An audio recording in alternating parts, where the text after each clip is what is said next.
वर्तमान विधायक जो हैं उनका गृह ग्राम जो नोएडा है, वहां हमारे 6 पोलिंग है। मुझे विश्वास है कि 6 ही पोलिंग हम पूरे के पूरे जीत रहे हैं कि उन्होंने वहां के लोगों की न समस्या जानी, खुद के मन की बात तो लोगों के सामने रखी, लेकिन लोगों के मन की बात नहीं न पकड़ पाए कि लोग क्या चाह रहे हैं।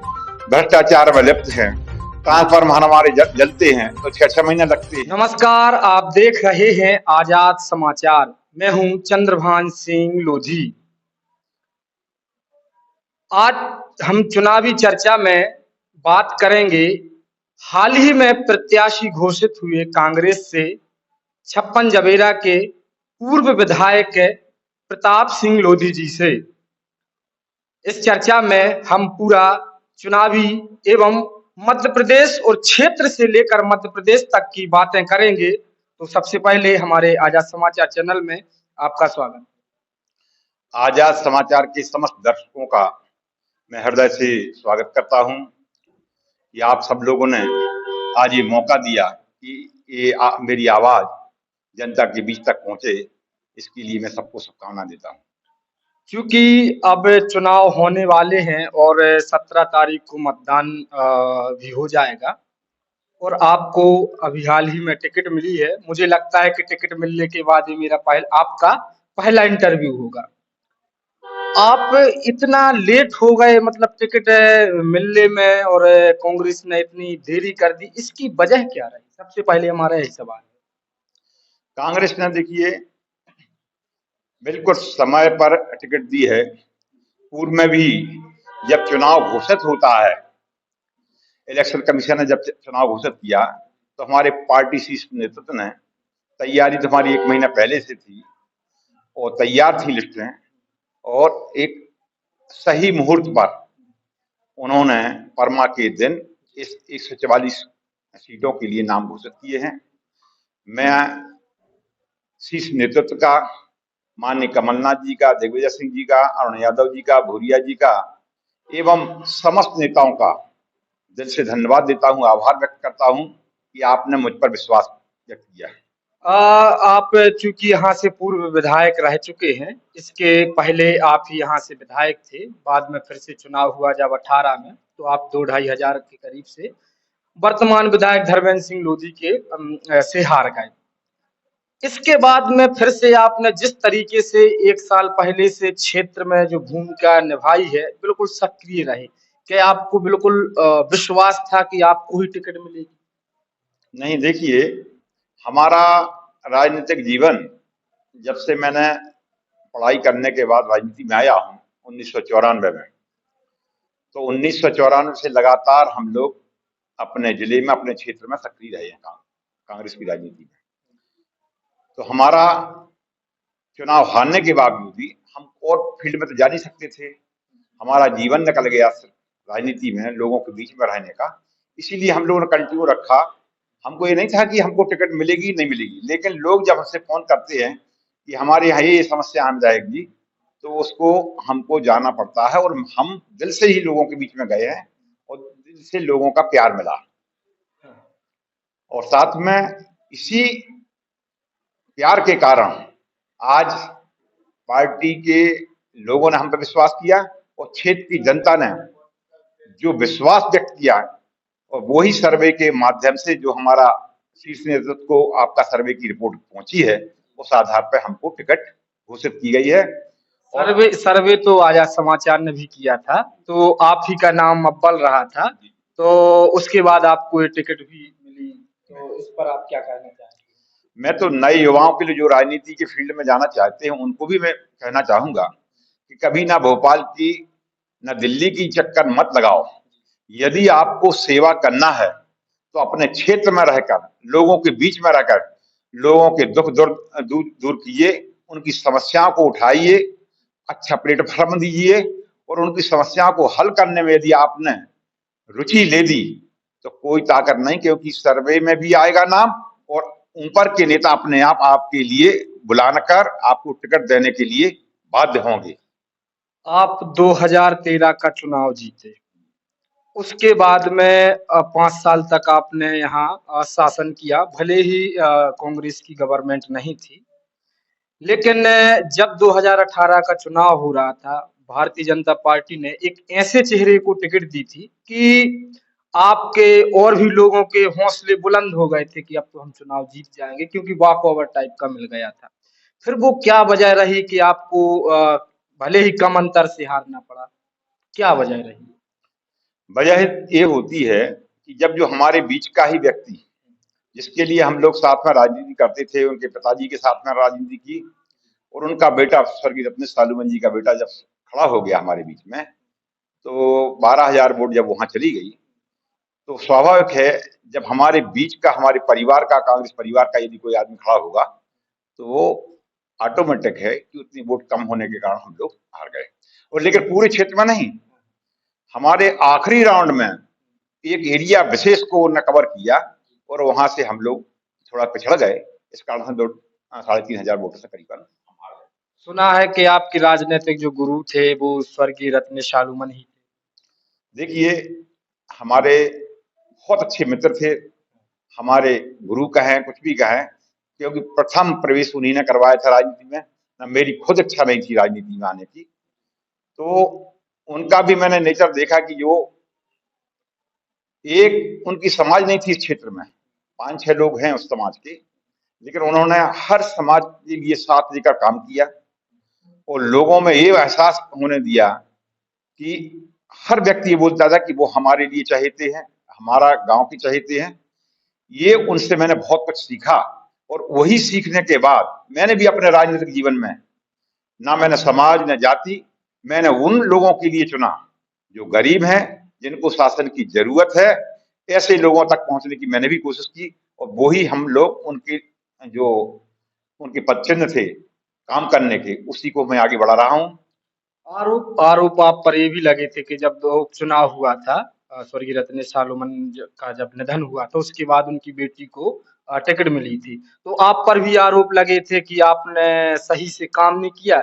इसी वजह से उनके लड़के ने, जब आपका जो 18 का चुनाव हो रहा था, तो निर्दलीय फार्म भर दिया। नहीं, क्या ये सही है? नहीं, पूरा निराधार है ये, क्योंकि जो एरिया हमको सौंपा गया था उसमें हमारे लिए तो तारीफ हुई थी और उसी के कारण टिकट भी मिली कि जिस एरिया में पंडित गोपाल भार्गव जी इस एरिया के इंचार्ज थे बीजेपी के, और वहीं के इंचार्ज मैं था, जालौन से लगा कि राजघाट तक का, लेकिन पूरा का पूरा 4 पोलिंग छोड़ के पूरे के पूरे हम जीते थे 32 पोलिंगों में से। तो ये यदि हम लोगों ने जिस एरिया में इंचार्ज थे वो नहीं जिताया होता तो कैसे जीत होती। तो ये तो राजनीतिक लोगों में इस टाइप की चर्चा होती है, लेकिन जो सटीक है बात, वो उस परिवार भी जानता है कि हमने पूरे ईमानदारी से काम किया, लेकिन वो तो सरकार चुनाव लड़ी थी इसलिए वो हारे थे। तो इस बार क्या देखने को मिला कि भीतरघात होगा कि नहीं होगा? देखिए, इस बार एक चीज है कि जो वोटर्स है, मतदाता है, उसने परिवर्तन का मन बनाया है। हमारा कांग्रेस परिवार इस बार हम जमीन तक उतार रहे हैं। पहले हम लोग ब्लॉक कांग्रेस कमेटी तक रहते थे, मंडल तक रहते थे, सेक्टर तक। अब की बार हमने बूथ कमेटी और पन्ना प्रभारियों तक, नीचे तक हमने अपना स्ट्रक्चर तैयार किया है। तो हर स्तर पर वो काम हो रहा है और साथ ही यदि हम और हमारे साथियों ने, पूरे परिवार ने, यदि इनकी विफलताएं जो 15-20 सालों में इन लोगों ने जो भ्रष्टाचार किया है, लोग परेशान हैं, युवाओं को बेरोजगार हैं, कृषि क्षेत्र में जो हमारे लिए इनकी घोषणा थी कि हम कृषि को लाभ का धंधा बनाएंगे, लेकिन आज लागत तो बढ़ गई कृषि की, लेकिन जो उनका रेट है वो रेट यथावत है। इसलिए लोग बाग स्वयं परेशान हैं और इस बार हम लोगों ने ये रणनीति बनाई है कि हमारे पार्टी का हर व्यक्ति को हम साथ में लेकर इस बार पोलिंग बूथ तक हम इनकी नाकामी कराएंगे और जो हम क्या करेंगे, जो कमलनाथ जी ने 15 महीने में क्या किया है, जो 11 वचन दिए हैं, उनको हम पूर्ति करेंगे। इस कारण से लोग बाग इस बार आकर्षित हैं और कांग्रेस की सरकार वाले कमलनाथ जी को देखना चाहते हैं मुख्यमंत्री के रूप में। इसलिए मुझे विश्वास है कि इस बार कहीं कोई भी सेबोटेज नहीं होगी। क्योंकि जवेरा विधानसभा है जो सबसे बड़ी विधानसभा क्षेत्रफल के हिसाब से मानी जाती है, और यहाँ 4 जो जिला पंचायत क्षेत्र हैं, 4 हैं, जिसमें से 2 जिला पंचायत क्षेत्र कांग्रेस के खाते में हैं और 2 भाजपा के हैं। एक जबेरा और इमली डोल कांग्रेस से संबंधित हैं। तो आपको क्या लगता है कि जबेरा और इमली डोल में तो आप फाइट कर सकते हैं आराम से, और ये इमली डोल वाला एरिया है जो आपकी अच्छी पकड़ है। क्या जो नोएडा क्षेत्र है, हर्रई तो आपका जिला पंचायत क्षेत्र, लेकिन नोएडा क्षेत्र में आप क्या मतलब जीत पाएंगे? आप तो आज भी सर्वे करवाइए, उस क्षेत्र का मतदाता इस बार मन बना लिया है। और पूर्व में भी हमारा जवेरा ब्लॉक और नोहटा ब्लॉक दोनों हम पिछले बार भी हम जीते थे, और इस बार भी और अच्छे तरीके से मत से जीतेंगे। क्योंकि वहाँ वर्तमान विधायक है, इसलिए हमने सवाल। वर्तमान विधायक जो हैं उनका गृह ग्राम जो नोहटा है, वहाँ हमारे 6 पोलिंग है। मुझे विश्वास है कि 6 ही पोलिंग हम पूरे के पूरे जीत रहे हैं, कि उन्होंने वहाँ के लोगों की न समस्या जानी, खुद के मन की बात तो लोगों के सामने रखी, लेकिन लोगों के मन की बात नहीं न पकड़ पाए कि लोग क्या चाह रहे हैं। भ्रष्टाचार में लिप्त हैं, ट्रांसफार्मर हमारे जलते हैं तो 6-6 महीने लगते हैं, यदि वोल्टेज नहीं आ रहा है, समय पर हमें खाद बीज नहीं मिल पा रहा है।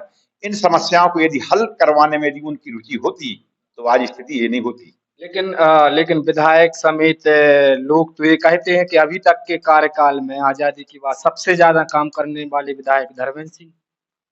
ये तो आप लोग आपके समाचार चैनल में आप लोगों ने सर्वे भी देख रहे हैं, पूरा आपने क्षेत्र देखा होगा।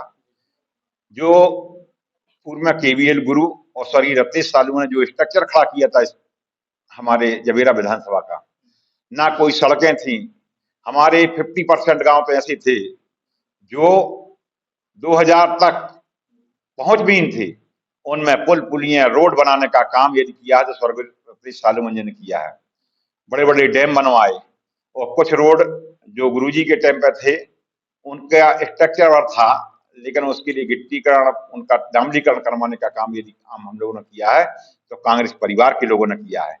इन्होंने तो जो मैंने 3 पुल हमारे पिछले कार्यकाल में हमारे टाइम पे हमने कई विधानसभा प्रश्न लगाए, जैसे हमारा महादेव घाट का, धुनगी नाला का, तेजगढ़ का जो ब्रिज है, ये हमने अपने कार्यकाल में स्वीकृत करवा लिए थे। लेकिन वो तो कहते हैं कि उनकी नाम प्लेट लगी सांसद जी की और विधायक जी की। फिर देखिए, जब चुनाव हो जाता है स्वीकृति पहले हो जाती है, स्वीकृति आ जाती है, टेंडर हो जाते हैं, और जब बनेगा दूसरे कारीगर, जब हम चुनाव में नहीं थे वो जीत गए थे, तो किसके प्रयास से हुआ ये तो पब्लिक भी जानती है, क्योंकि जो सत्ता में रहेगा उसको उद्घाटन करने का मौका मिलता है तो उनकी नेम प्लेट है। लेकिन नहीं, उन्होंने ऐसे कोई काम नहीं किए। आज किसानों की धान खरीदी के लिए कितने दूर दूर से भटकना पड़ता है, कुलुआ, मौसीपुरा और हमारे खमरिया एरिया के लोग जो यहाँ पर धान खरीदी होती थी, गेहूं खरीदी होती थी, उनके लिए सुविधा ना देकर और हमारे 17 मील पर जो वेयर हाउस उनने बनवाए, उनमें जाकर लोगों को खरीद करना पड़ रही है। ये धान का मामला उठा, ये सबसे बड़ा मुद्दा है कि जब अपने चूंकि जो जबेरा क्षेत्र है पूरा ये धान वाला एरिया है, तेंदुखेड़ा जबेरा, तो पर कुंटल पर जो अभी समूह को जो जारी करते हैं टेंडर, तो पर कुंटल पर 100 रुपए, 150 रुपए, 200 रुपए लेते हैं, और भले ही कितने रद्दी धान हो सब भर जाती, और अच्छे से अच्छी हो 100 रुपए नहीं दिए तो भर नहीं पाती। इस पर आपकी क्या रणनीति रहेगी? देखिए, जो यहाँ के जनप्रतिनिधि होते हैं उनके यदि अच्छी इच्छा शक्ति हो तो कोई ताकत नहीं इस टाइप का हरकत हो, लेकिन जब हमारे खुद के किसान भाइयों हैं यहाँ पर और उनके साथ यदि छल कपट होगा, व्यापारी जो कम करता है तो किसी को मुनाफा कम होता है, बढ़ता है, ये सब कुछ करते रहें, लेकिन किसानों के साथ यदि अन्याय होता है, यदि 100 रुपया लेते हैं तो ये गलत हो रहा है। और कांग्रेस की सरकार आएगी तो ये सब चीजें रोक लगाने के लिए पूरी ताकत से प्रयास किया जाएगा, क्योंकि लोग बाग अपनी मेहनत से खून पसीना बहाकर रात की नींद पूरी नहीं होती, और जब पाइपलाइन पलटता है तब कभी धान की फसल आती है, और उसमें भी यदि कोई कटौती करेगा तो ये बर्दाश्त नहीं होगी। क्योंकि कांग्रेस की सरकार उन गरीबों की, किसानों के लिए हमेशा संघर्ष करती रही है और सत्ता आने पर भी उनकी संग लड़ाई लड़ेगी। तो क्या समझा जाए, यदि कांग्रेस की सरकार बनती है और आप विधायक बनते हैं, तो मैं भावी मंत्री के साथ में इंटरव्यू कर रहा हूँ। देखिए, ये तो नेतृत्व का होता है, पार्टी नेतृत्व को किसको कहाँ जगह देना है। मैं तो एक साधारण सा कार्यकर्ता हूँ और कार्यकर्ता के रूप में ही काम किया है।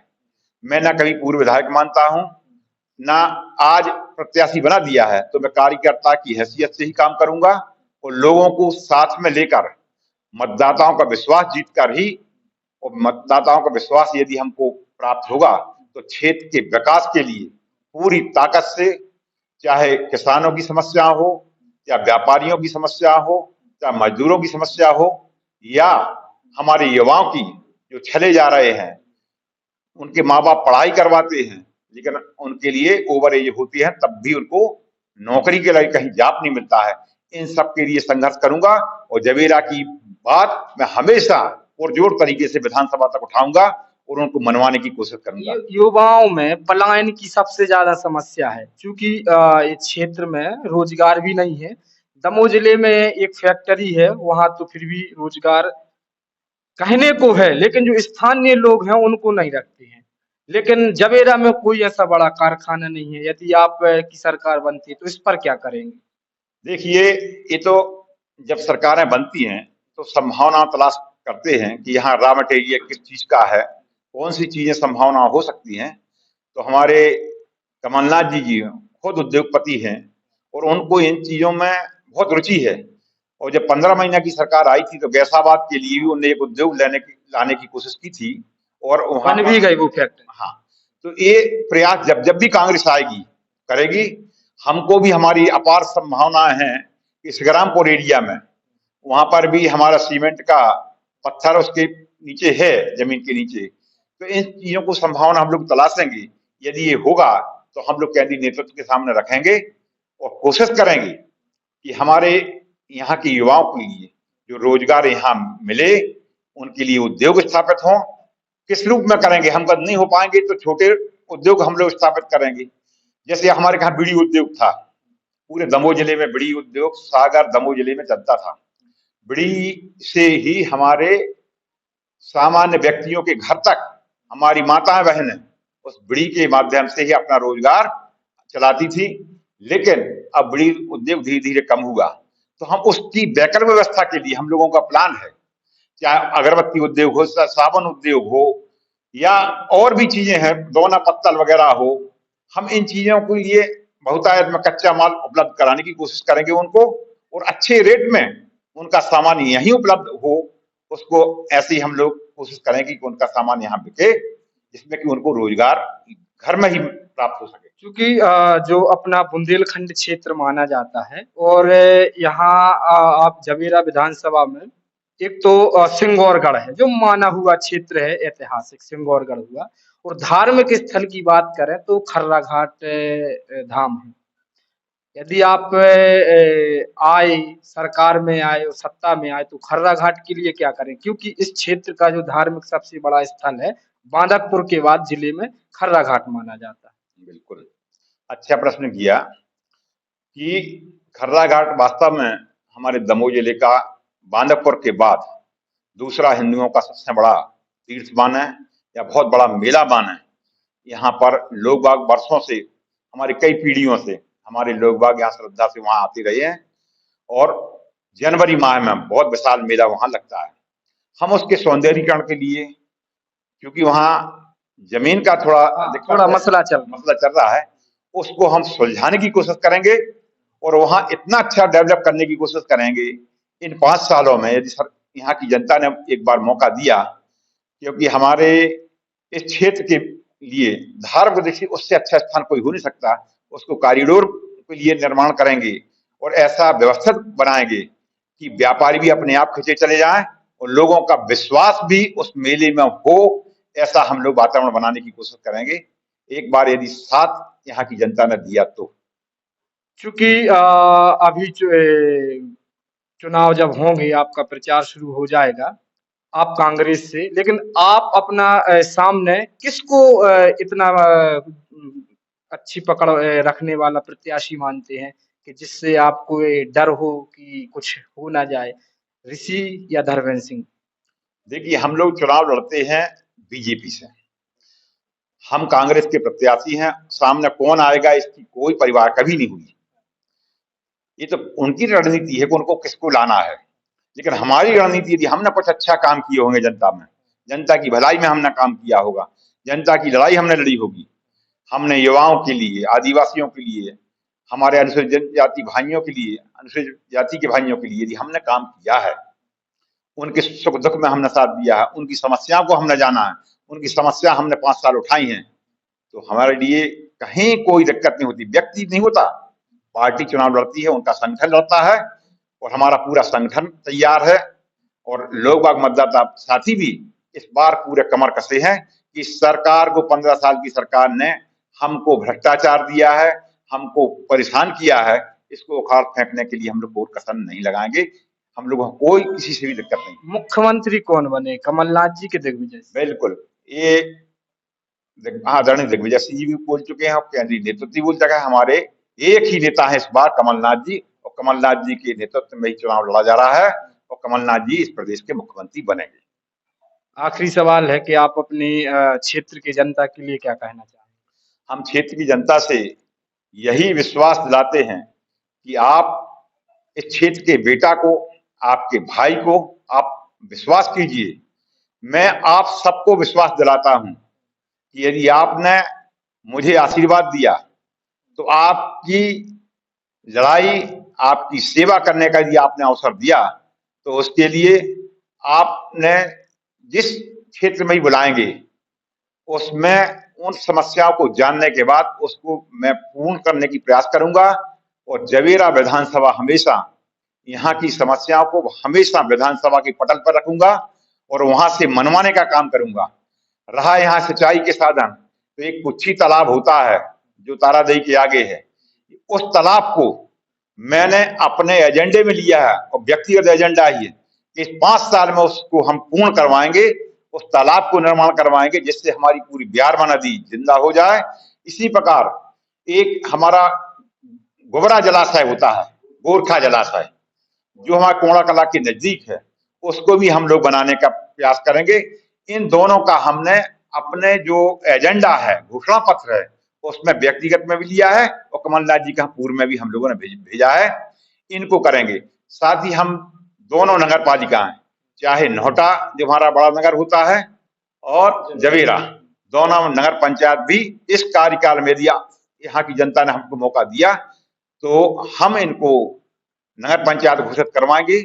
साथ ही जो बिजली की हमारे क्षेत्र में बहुत बड़ी समस्या है, ये सबसे बड़ी है, क्योंकि मेरा एक्सीडेंट हो गया था तो मैं पहली बार गर्मियों में इतने समय रुका हूँ, लेटा रहा 3-4 महीने। तो सबसे ज्यादा मुझे दुख हुआ जो, और सबसे ज्यादा मुझे एक्सीडेंट के बाद में जो शारीरिक पीड़ा हुई वो बिजली के कारण, गर्मी की हुई। हर बार बिजली चली जाती थी, ये बड़ा मुद्दा है। इस पर आप क्या करेंगे?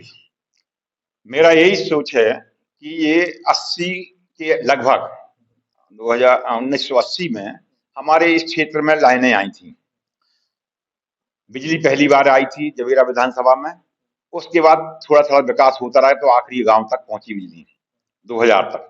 लेकिन 80 और 2000 के बीच वो लाइनें जब से खड़ी हुई हैं, उनका मेंटेनेंस कागजों पर होता रहा है, लेकिन ना तो लाइन बदली गई है, ना केबल बदली। वो लाइन, वो एल्यूमिनियम की लाइन निकालकर केबल लाइन कर दिया गया। वो केबल लाइन जो शहरों में मैंने देखा है कि वहां इतनी अच्छी क्वालिटी की होती है, लेकिन हमारे जो ग्रामीण क्षेत्रों में है उसका क्वालिटी का इस सरकार ने ध्यान नहीं दिया। इनने कमीशन खाया है और पूरी की पूरी फॉल्ट है। किसी भी गांव में चले जाइए, लोगों की जिंदगी से खिलवाड़ कर रहे हैं, क्योंकि लोग ट्रांसफार्मर से सीधी लाइन खींच के अपने घर तक ला रहे हैं, क्योंकि पूरी केबलें जली पड़ी हैं। और इसके बारे में शायद एक भी प्रश्न यहाँ जो विधायक रहे हैं, जो जनप्रतिनिधि रहे हैं, इनने शायद विधानसभा में उठाए।